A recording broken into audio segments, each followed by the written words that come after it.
அன்புக்கினிய சகோதரமே, இன்றைய வாசகங்களில் ஒரு முக்கியமான சின்னம் ஒன்று நமக்கு கொடுக்கப்படுகிறது. அதுதான் தண்ணீர். தண்ணீர் என்பது பைபிளில் தொடக்கத்திலிருந்தே இறுதி வரை ஒரு முக்கியமான ஒரு சின்னமாக இருந்திருக்கிறது. ஆதியில் இறைவன் உலகத்தை படைப்பதற்கு முன்பே தண்ணீரில் ஆவி அசைந்தாடி கொண்டிருந்தார் என்று தொடக்க நூலில் நாம் வாசிக்க கேட்கிறோம். அதன் பிறகு நோவா காலத்தில் பெரிய பிரளயத்தின் வழியாக இறைவன் திரும்பவும் தீமையை அழித்து நன்மையை உலகத்திற்கு கொண்டு வருகிறார். இஸ்ராயல் மக்களை தண்ணீரின் வழியாக அவர் மீட்கிறார். பாறையில் அடித்து தண்ணீர் கொடுக்கிறார். யோர்தான் நதிக்கரையில் அவர் தண்ணீரில் புதுமைகள் செய்கிறார். இப்படி தண்ணீர் பல இறைவனுடைய செயல்பாட்டிற்கு ஒரு சின்னமாக அமைகிறது. யோவான் நற்செய்தியில் தண்ணீர் ஒரு மிக முக்கியமான ஒரு சின்னம். திருமுழுக்கு யோவானுடைய சமயத்திலிருந்து யோர்தான் நதியிலிருந்து மிக முக்கியமான ஒரு சின்னம். ஆகையினால் இன்றைய முதல் வாசகம் எசேக்கியேல் நூலிலிருந்து எடுக்கப்பட்டிருக்கிறது. அதில் என்ன காட்சி எசேக்கியேல் பார்க்கிறார் என்றால், தேவாலயம், பழைய காலத்து எருசலேம் தேவாலயத்தினுடைய வலப்புறத்திலிருந்து தண்ணீர் புறப்பட்டு பாலைவனத்திற்கு சென்று அங்கு வளத்தையும் எடுத்துப்படுத்துகின்றது, உயிரை காப்பாற்றுகின்றது. இதை தான் இந்த மையமாக வைத்தது நம்ம ஒவ்வொரு ஞாயிற்றுக்கிழமையும் தண்ணீரை மந்திரித்து தேவாலய வலப்புறமிருந்து என்ற பாட்டையெல்லாம் நாம் பாடுகிறோம்.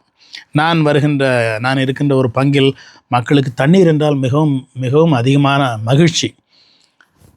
பூசை முடிஞ்ச சமயத்தில் தண்ணீர் தெளிக்க போவோம். அப்பொழுது எல்லோரும் ஓடி வந்து நன்மை வாங்கிறது கூட அவ்வளோ ஆர்வமாக ஓடி வர மாட்டார்கள். ஆனால் தண்ணீர் அவங்க மேலே படணும் என்று சொல்லிக்கொண்டு வந்து அருகில் வந்து நிற்பார்கள். ஒழுங்காக தண்ணீர் தெளிக்காமல் போயிட்டாக்கா, ஃபாதர் என் மேலே இன்றைக்கி தண்ணியே படலை என்று சொல்லி நம்மிடம் என்னை கம்ப்ளைண்ட் பண்ணிட்டு போவாங்க. தண்ணீர் என்றால் அவ்வளவு முக்கியமான ஒரு சின்னம். நமக்கும் அது புரிகிறது. இயேசுனுடைய விழாவிலிருந்து வந்தது கூட தண்ணீரும் இரத்தமும் என்று நாம் சொல்கிறோம். தண்ணீரைத்தான் நாம் நம்முடைய புதுப்பிறப்பின் ஒரு அடையாளமாகவும் உபயோகப்படுத்துகிறோம்.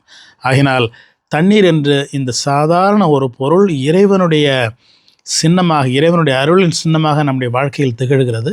தண்ணீரை பார்க்கும் பொழுதெல்லாம் முதலில் நாம் தண்ணீரை மோசமாக அசுத்தமாக்காமல் பார்த்து கொள்வது மிகவும் முக்கியமானது. இரண்டாவது, தண்ணீரை பார்க்கும் பொழுதெல்லாம் தூய ஆவியும் இறைவனுடைய அருளும் நமக்கு மனதிற்கு வருவது மிக முக்கியமானது.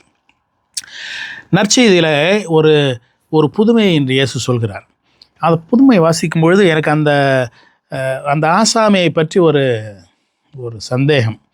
அதாவது 38 ஆண்டுகளாக நோய்வாய்ப்பட்டு அந்த குளத்தருகில் கிடந்தவர் ஒரு நூதனமான ஆசாமி தான். 38 வருஷமாக அங்கே இருக்கிறாரு. எல்லாரை பற்றியும் கம்ப்ளைண்ட் பண்ணிகிட்டு இருக்கிறாரு. இயேசு போய் சரி குணமாக விருப்பமா அப்படின்னு சொன்னால் அவருக்கு உடனே குணமாக விருப்பம் அப்படின்னு அவர் சொல்லலை. எல்லாரை பற்றியும் கம்ப்ளைண்ட் பண்ண ஆரம்பிக்கிறாரு. எனக்கு முன்னாடி எல்லாரும் போயிடுறானுங்க, எனக்கு யாரும் இல்லை, என்ன யாரும் கவனிக்கிறதில்ல அப்படின்னு சொல்லி. ஒரு சிலருக்கு ஒரு நோயில் ரொம்ப நாள் இருந்தாலே அந்த நோயை அவர்கள் அன்பு செய்ய ஆரம்பித்து விடுகிறார்கள். அந்த நோயிலிருந்து வெளியில் வருவதற்கு கூட அவர்களுக்கு பிடிப்பதில்லை. வெளியில் வந்தால் போச்சு, இதிலிருந்து மாற்றினா நம்ம இன்னும் திரும்ப நம்ம வாழ்க்கை முறையை மாற்றி ஆகணும், நான் இப்படியே கடந்துட்டு போகிறேன் அப்படின்னு சொல்கிறவங்க நிறைய பேர் பார்க்குறோம். ஓகே, இந்த ஆசாமி என்ன பண்ணாருன்னா, இயேசு சொல்கிறார் நீ எழுந்திரிச்சு போ என்று சொன்ன உடனே குணமாகி மிகப்பெரிய ஒரு புதுமை, எழுந்திரிச்சு போகிறார்.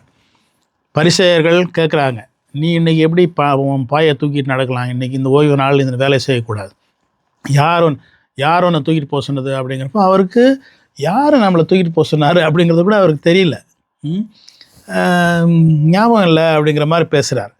சரி, கொஞ்ச நேரம் கழித்து இயேசு அவரை பார்த்து திரும்பவும், இப்போ நீ குணமாயிட்ட, திரும்பவும் பாவம் செய்து பழைய நிலைக்கு திரும்பாதே என்று சொல்லும் பொழுது அவர் என்ன பண்ணுறாரு, பரிசேயர்கள்ட்ட போய் இந்த இயேசு தான் என்னை குணமாக்கினார் என்று சொல்லி காட்டி கொடுத்து விடுகிறார். அதனால தான் நான் சொன்னேன் இந்த ஆசாமி ஒரு ஸ்ட்ரேஞ்ச், ஒரு நூதனமான ஆசாமி என்று சொல்லி. நற்செய்தி சொல்கிறதுனால்தான் அவர்கள் இயேசுவை வெறுக்க ஆரம்பித்தார்கள். ஏனென்றால் அவர் ஓய்வு நாளை மதிக்கவில்லை என்று. அதனால் நாம் சில சமயத்தில் நம்மகிட்ட இருக்கிற நம்முடைய நோய்கள், மனநோயாக இருக்கலாம், உடல் நோயாக இருக்கலாம், நான் இப்படியே இருந்துட்டு போகிறேன் என்று சொல்வது ஒரு சிலருடைய வழக்கம். நோயிலிருந்து விடுபட வேண்டும் என்ற எண்ணம் கூட நமக்கு வருவதில்லை. புதிய தண்ணீரால் நாம் உண்மையாக புதுப்பிக்கப்பட வேண்டும் என்று இறைவன் விரும்புகிறார். அதற்காக நாம் வேண்டிக் கொள்வோம். God bless you.